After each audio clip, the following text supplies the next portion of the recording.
My friends, we are GLAAD nominated, baby. I am so excited. I am up against some of the best for Outstanding TV Journalism segment. Me, this little journalist from Ohio, has made the cut. I cannot believe it. I'm so honored, I'm so grateful, I'm so thankful to GLAAD, and I'm just proud of myself. Because I don't know if you all know this, but I'm an MMJ, so it means multimedia journalist. So everything that you see of mine that airs on TV, I wrote, shot, and edited myself. I sometimes have help from a camera person, thankfully, but for the most part, everything I do is me. I am a one-woman band. And so it takes a lot of work and it's a lot of effort, but it's so worth it, especially when you get recognized and honored with such, just such a cool thing, right? And so if you haven't seen the stories I got nominated, last summer for Pride Month, I did a 3-part series on transgender people.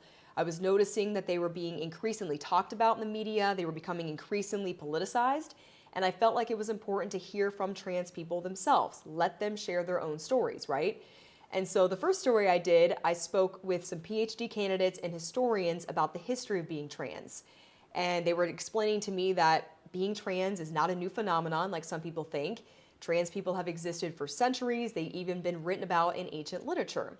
And so I had them kind of help debunk misconceptions. Here's a quick blurb from the first story. Society has struggled to understand, and what we don't understand, we tend to fear. What's the biggest barrier to acceptance for trans people, in your opinion? We have a merging of religion and politics happening right now. In the second story, I spoke with a two-spirit person, which comes from Native American culture, and an intersex person who use they-them pronouns. I had them explain what they-them pronouns are and why they use them. They-them fits me more because that embodies my whole authenticity. I have some combination of hormones and chromosomes and anatomy that's different from what we expect to see in the typical male or the typical female.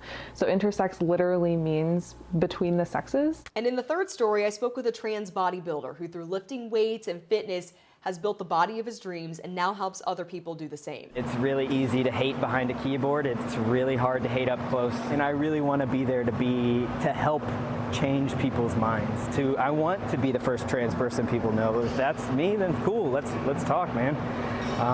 Because I think there's more that binds us together, and then we have more in common than we have not in common. If you haven't seen these stories yet, I urge you to go watch them. They're on SpectrumNews1.com. Maybe you'll learn something from them. And I'm so honored to be in the position I am as a journalist to make sure the voices of the most vulnerable people in our communities are heard. So thank you so much and wish me luck at the ceremony.